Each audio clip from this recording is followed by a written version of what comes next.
Levan xa 6 meses traballando, pero aínda teremos que agardar outros tantos para poder ver o resultado. Si coñecemos o nome, Pontevedra, a cidade e a pegada, e que se trata do maior proxecto expositivo impulsado polo Concello.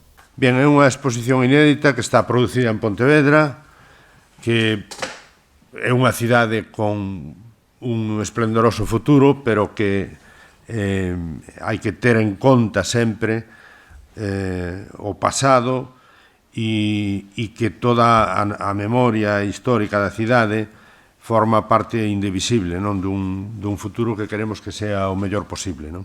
Para dar forma a esta mostra traballa un equipo multidisciplinar, un docente, 2 arquitectos, unha cronista, 2 artistas, un cineasta, unha deseñadora gráfica ou o responsable do arquivo municipal, dirixidos polo deseñador Alfredo Olmedo. ¿Qué puede ser sorprendente? La manera de contar la historia. O sea, al fin y al cabo, yo creo que las historias al final en la vida de las personas son siempre las mismas, pero el interés que tienen es cómo se cuentan.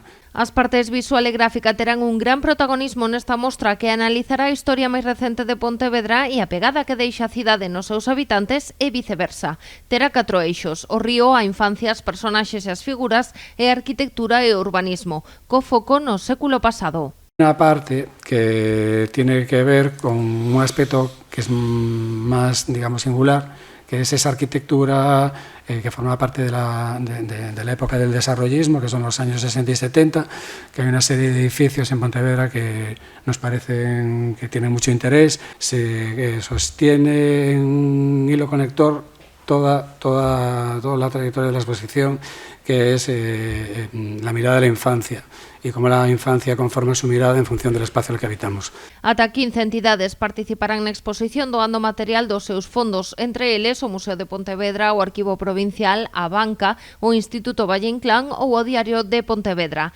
Tamén haberá imaxes de particulares. É unha exposición que ata agora non se abordara o que era Pontevedra como cidade desta maneira. Pontevedra, a cidade e a pegada instalarase na Sala de Exposicións do Pazo da Cultura. Poderá visitarse entre o 15 de decembro e o 22 de marzo do vindeiro ano.